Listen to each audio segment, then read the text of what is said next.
Hello, happy unofficial start of summer. This is the free minute for Tuesday, May 27th, special Tuesday edition because yesterday was a holiday. A lot to cover, so I'm going to get right into it. First up, markets are up this morning. The S&P 500 is now positive for the year, up 11% over the last 12 months.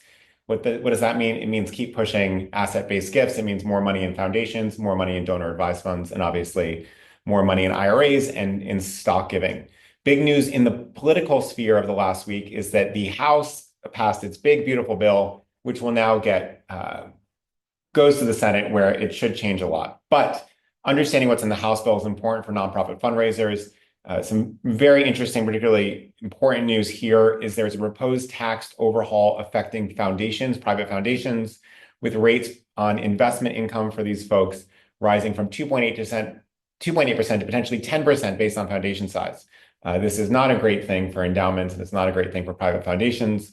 And we will see if this survives in the Senate. You can read more about that in Politico and in the Chronicle of Philanthropy as of today. Other things to note is the permanent extension of the Tax Cuts and Jobs Act provisions, lower individual income tax rates, double the standard deduction, expanded the child tax credit. These were set to expire in 2025. Under this bill, they will not expire. A couple of other changes. One, an additional $1,000 for single filers and $2,000 for married couples is added to the standard deduction from 25 to 28. What does that mean? It means fewer itemizers, which means less tax savings for folks. It's another reason to push towards non-cash assets. Now, in contrary, there's an adjustment to the SALT deduction cap, state and local taxes, especially those folks in higher income states.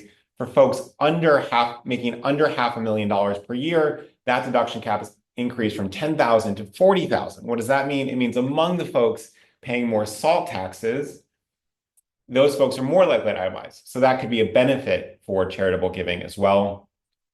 There is a tiny charitable deduction for non-itemizers. There's a provision that allows taxpayers to claim charitable contributions up to just $150 or $300 if filing jointly, even if they do not itemize. This might have a very small net benefit, but these gifts are going to be so small, it's not that important. So we will keep an eye for you on what's going to happen when that bill hits the Senate and the back and forth between the Senate and the House. And obviously the Trump administration will weigh in as well. So lots up in the air.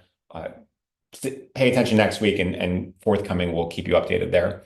Last thing to note, two actually last things to note. One is just remarkably important week in AI. Google held its I/O conference, and they debuted two things that I think caught the eye of a lot of folks. One is something called VO3. It's a new video model, meaning it can create video from text prompts, and it includes very good audio and dialogue, which is a real breakthrough in video creation through AI. So will be interesting to see how folks use that going forward.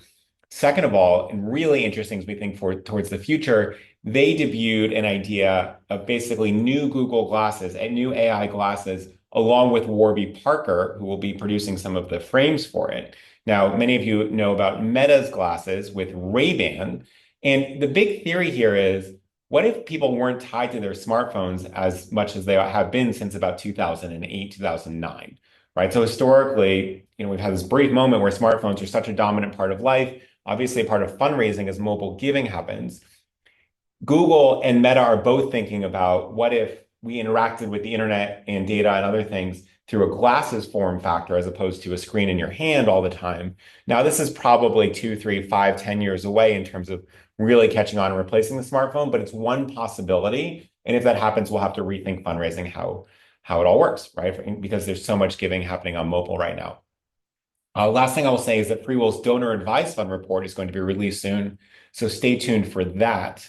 And what that will look like is an in-depth look at how nonprofits are prioritizing, planning, and receiving donor advised fund grants in 2024 and 2025. Looking forward to sharing more on that. Lots of exciting stuff. So have a wonderful week, short week, and talk to you all very soon.